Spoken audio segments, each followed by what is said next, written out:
Welcome to this webinar, which provides insights on resilience building.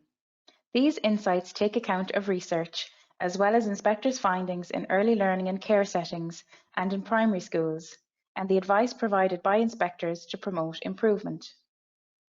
In this webinar, we consider how teachers can promote a child's resilience through everyday interactions, opportunities, and activities. When we talk about resilience, we're talking about a child's ability to cope with life's ups and downs, or the capacity to successfully adapt and cope in times of adversity and challenge. Each of the 4 policy documents featured on this slide have at their core the development of children's resilience. ASHTR in particular is underpinned by the concept of a confident and competent child. The Primary School Curriculum 1999 focuses on supporting children to realise their potential to live a full life as a child and as an adult. The SPHE curriculum, particularly the strands Myself and Others, has at its core the promotion of personal development and well-being of the child. The Wellbeing Policy Statement and Framework for Practice 2018 to 2023 focuses on nurturing an integrated whole school approach to the development of resilience and coping strategies.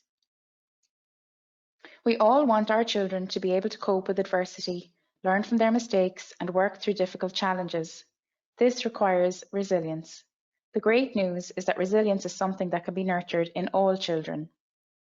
Resilience describes a process of successful adaptation to acute stress.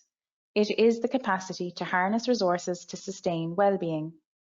Resilience is used as a concept, in addition to well-being, to convey coping with adversity.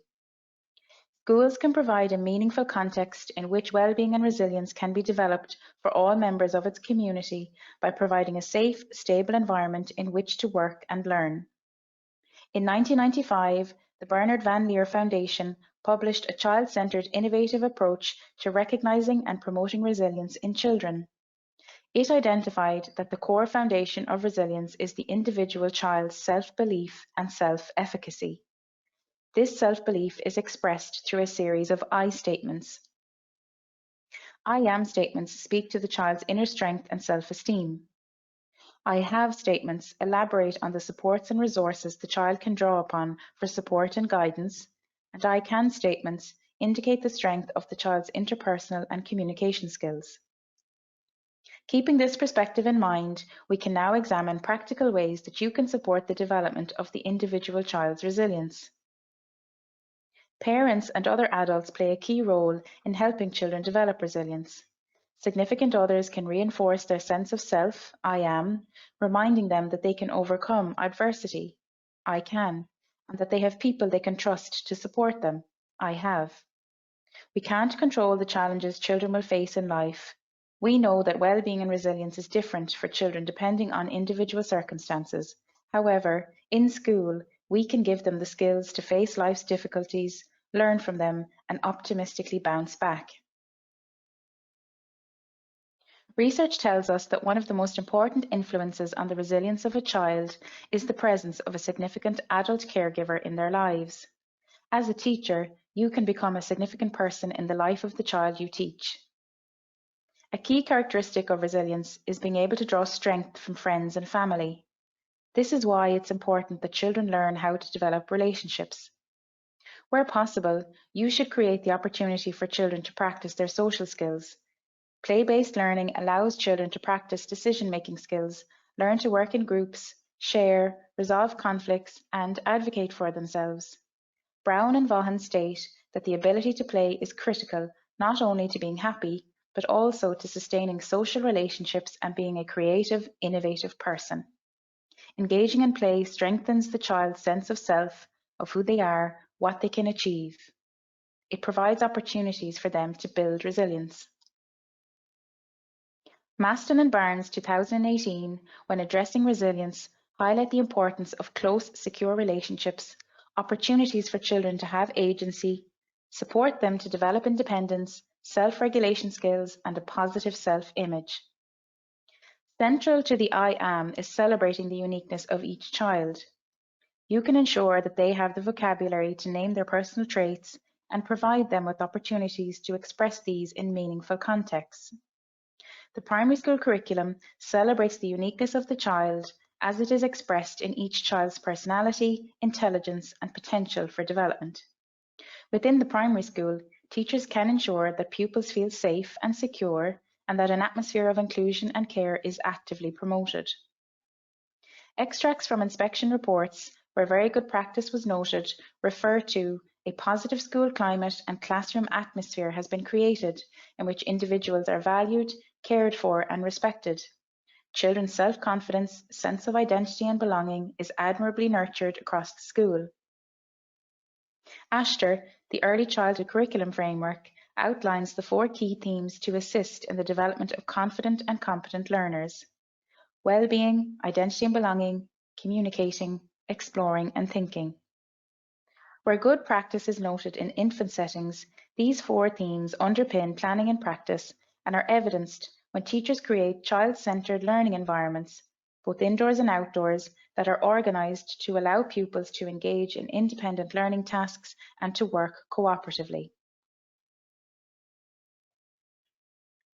In supporting resilience, children need to be provided with opportunities to celebrate their work, to have it admired by others, to develop a positive sense of the unique person they are, and to know that they are valued and respected.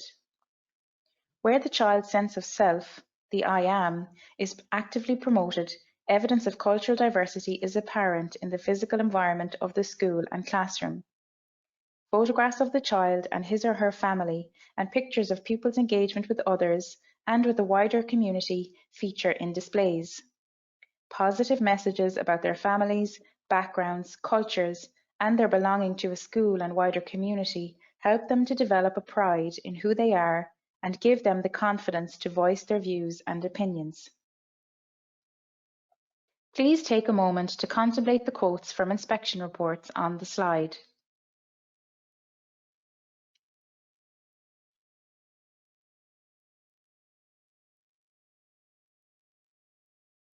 Children's beliefs about their ability to master a situation are influenced by what they hear from their teachers, parents, and friends. Children who receive strong messages that they have the skills and capabilities to handle a situation are more likely to put in greater effort and to persist in the face of setback. Let them know that they have people they can trust, that love them, and friends who will help. Promoting cooperative work enables children to see someone who is similar to themselves work hard to achieve a goal or overcome an obstacle and contributes to their belief that they too have the skills to succeed. For example, if a child sees a friend walk on a balance beam or construct a tower after several attempts, he or she might think, if Mary can do it, I can too. Ashter talks about letting the child explore, try out, make mistakes, discover, and create their own theories about how things work and why, so that they can be independent and self-reliant. In group work, children can explore topics which are relevant to their own lives, their relationships with others, and their role and place in the wider world. They are encouraged to listen to and respect the views of others, develop caring relationships, and to be discerning about the various influences on their choices and decisions.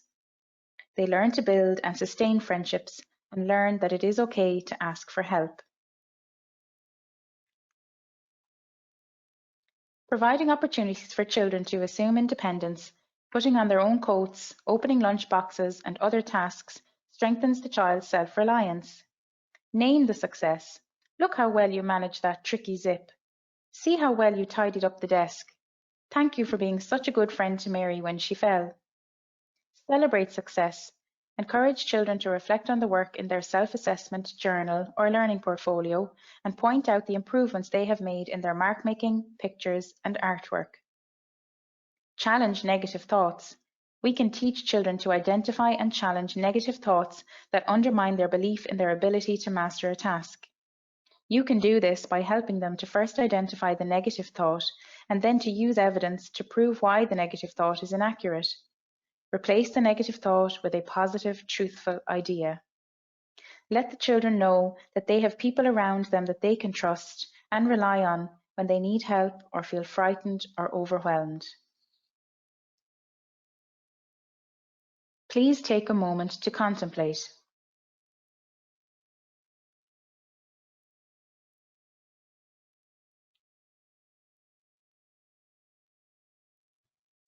Under the themes of communication and exploring and thinking, Astor gives exemplars of practices which promote the acquisition of key communication and thinking skills in pupils. Where effective practice was noted in infant settings, teachers place a key emphasis on providing pupils with opportunities to express themselves, to reflect on their learning experiences, and to make judgments and decisions.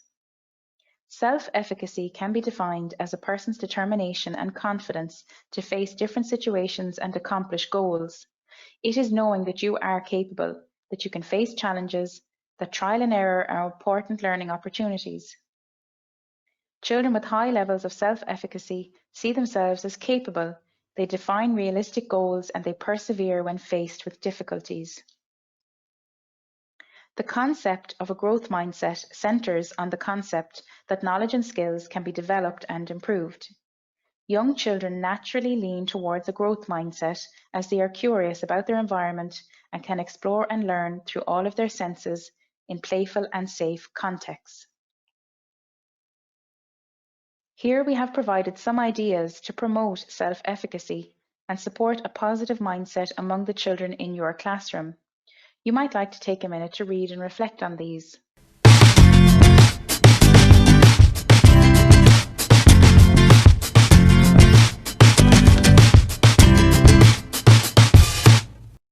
To develop resilient skills, the research indicates the importance of children's ability to recognize, label, and communicate feelings. Understanding their emotions and empathizing with the feelings of others provides them with some of the fundamental skills to self-regulate, accept responsibility, and resolve conflictual situations independently. Teachers can support this through high-quality, sensitive interactions which encourage children to explore and become aware of their emotions and the emotions of others, supporting the development of social and emotional competencies. Emojis of various feelings are accessible to pupils and used to assist them to identify how they are feeling. Feeling trees with photographs of pupils expressing different emotions are used to explore that feeling and to provide the vocabulary to enable pupils to communicate how they feel and why they feel that way.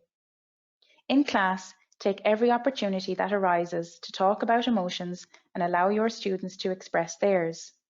For instance, if you're reading stories, discuss how the characters are feeling and ask children how they would feel in the character's situation. If a child becomes upset about something, talk to them about how they're feeling and reassure them that their emotions are normal. Please take a moment to contemplate.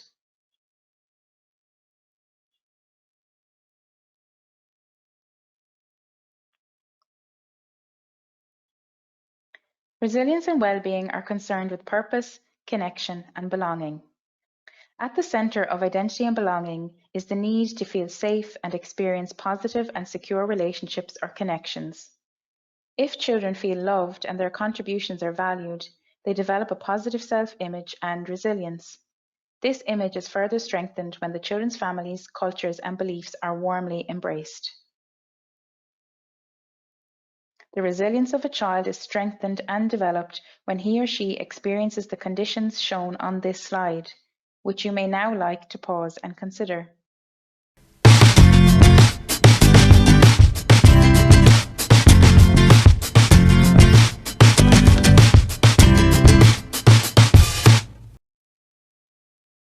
Going forward, primary schools are encouraged to use the SSE process to focus on the 4 key areas of well-being promotion. Culture and environment. This involves fostering a warm, caring, social and physical environment where all are valued. Curriculum. Delivering teaching and learning that is democratic, inclusive, engaging, differentiated, fostering expectations of achievement, and providing opportunities for success. This also includes a focus on the development of social and emotional competence. Policy and planning. School leaders are key to developing and implementing policies which promote pupils' well-being and resilience and include monitoring and review. Relationships and partnerships.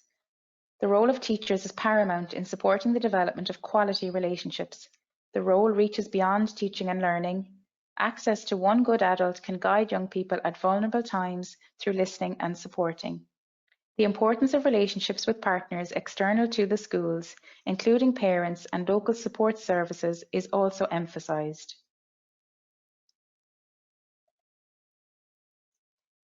Here we have provided a list of resources to which relate to resilience.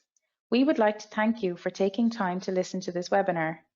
If you have direct queries or comments arising from your engagement with this webinar, please use the dedicated email address provided to contact us in the Department of Education at insights_info@education.gov.ie.